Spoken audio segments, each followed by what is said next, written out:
రోహిత్ శర్మ దేవుడు కాదు, ప్రతి మ్యాచ్ ఆడి గెలిపించడానికి. అతను కూడా ఒక మనిషే. అయితే కొంతమంది విరాట్ కోహ్లీని తిడతారేమో, విరాట్ కోహ్లీ వల్లే ఈ మ్యాచ్ ఓడిపోయాము, విరాట్ కోహ్లీ వల్లే ఈ సిరీస్ ఓడిపోయాము అని చెప్పి. ఎస్, ఖచ్చితంగా విరాట్ కోహ్లీ ఈ సిరీస్ లో అట్టర్ ఫ్లాప్ అయ్యాడు. దాన్ని మనం ఒప్పుకోవాలి. ఎందుకంటే ఆడినప్పుడు మనం పొగిడాము, మరి ఓడిపోయినప్పుడు ఒక మాట అనడంలో తప్పేమీ లేదు, ఎందుకంటే మన విరాట్ కోహ్లీ కదా. అయితే రోహిత్ శర్మ విరాట్ కోహ్లీ విషయాన్ని ఈ సిరీస్ కు పక్కన పెట్టేయండి. ఎవరు ఆడారా ఎవరు ఆడలేదా అన్నది. ఇక్కడ మనం చూడాల్సింది ఏంటి అంటే టీమిండియా ఫ్యూచర్. ఎందుకంటే రోహిత్ శర్మ విరాట్ కోహ్లీ ఇంకెంతకాలం ఉంటారు టీంలో? మహా అయితే ఇద్దరు కలిపి ఒక 4 years ఇద్దరు కలిపి. ఇక తర్వాత ఆడాల్సింది ఎవరు? శుభ్మన్ గిల్, శ్రేయస్ అయ్యర్, కేఎల్ రాహుల్, రిషబ్ పంత్, వీళ్ళే కదా.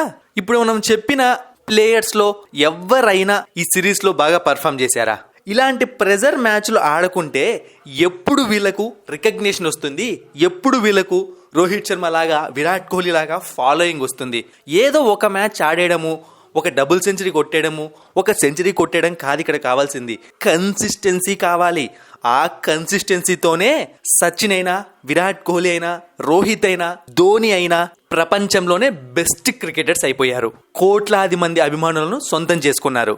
సో టీమిండియా ఓడిపోవడానికి ఒక 2 కారణాలు ఉన్నాయన్నమాట.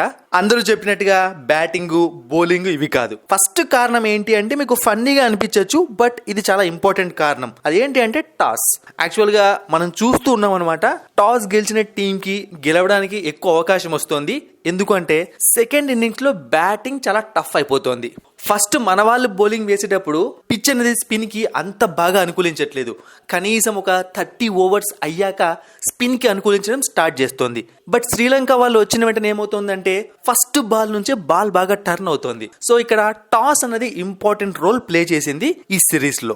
ఇక సెకండ్ రీజన్, ఆల్రెడీ ఇంతసేపు మనలో గురించే మాట్లాడాం కదా, యంగ్ ప్లేయర్స్ తో పాటుగా విరాట్ కోహ్లీ కూడా ఫెయిల్ అవ్వడం భయంకరమైన దెబ్బతీసింది టీమిండియాను. 27 సంవత్సరాల తర్వాత మనం ఒక వన్డే సిరీస్ ను కోల్పోయాము శ్రీలంకతో.